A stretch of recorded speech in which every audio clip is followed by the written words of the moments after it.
Well, just taking Jensen for a walk. I thought I'd do a quick video because recently I've had quite a few people contact me asking the question, is it still safe to come to Fuerteventura? Well, we'll go into that in a moment.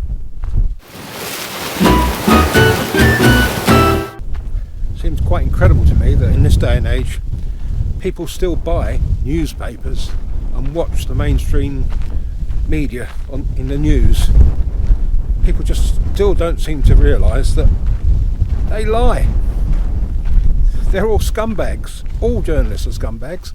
They're only just a little bit higher on the pecking order than politicians. And apparently, well, I've seen a few of them, there's been crazy articles in newspapers talking about the dangers of coming to the Canary Islands. Tourists aren't welcome. And people even seem to be getting the impression that there's snipers out ready to take pot shots of tourists. Well, of course, it's all utter nonsense, isn't it? There has been a protest in Fuerteventura. It was in the capital about a month, 6 weeks ago, something like that. And there was a bit of dissent towards tourism, but other things as well. There's mining proposed and what have you here. But as far as tourism is concerned, people aren't against tourists. It's just that some aspects of tourism is causing problems for locals, for people, working families here, in that a lot of landlords are kicking out paying tenants to then rent out their properties for holiday lets because they can earn more money doing that. And also it means long-term rents have gone up to the point where a lot of people in relatively low-paid jobs just can't afford to rent. That's why there's a lot of squatting and what have you going on. But although they want to sort of blame the landlords, personally I don't. It's called free enterprise.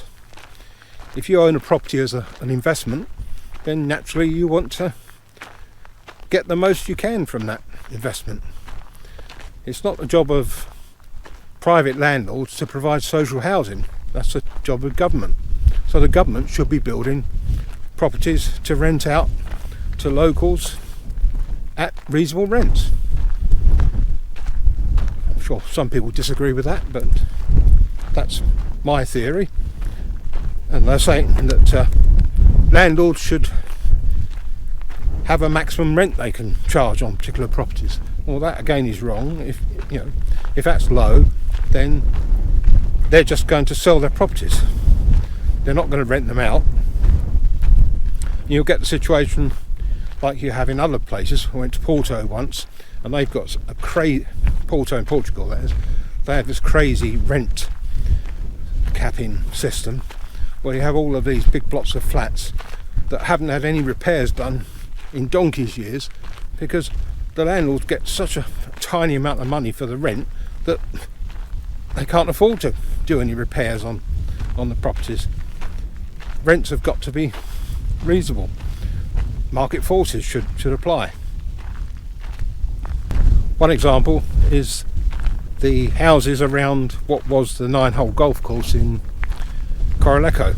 Apparently that's just been bought for 30 odd million by someone as an investment, and they've given notice to I think it's 150 families living in those houses and paying rent. They're not squatters, so they're going to have to find somewhere else to live. God knows where. I mean, 150 is a lot to find homes for. I guess some of them might end up leaving the island. But again, whoever's spent 32 million wants to get their money back, and they're going to get their money back much easier and quicker by renting those properties out to holidaymakers. Not their fault. It's the government's fault. Well, and who runs the government? Politicians. So of course it's their fault.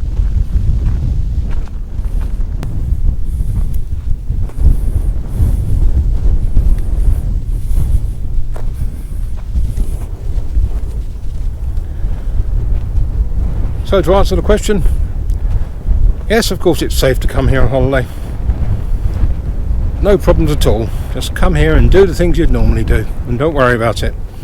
And above all, stop buying newspapers because it only encourages the bastards, and stop watching the news. Mainstream media is corrupt, totally corrupt. So that's my rant over. Thanks for watching. I'll catch you again soon. Bye from me. Bye from Jensen.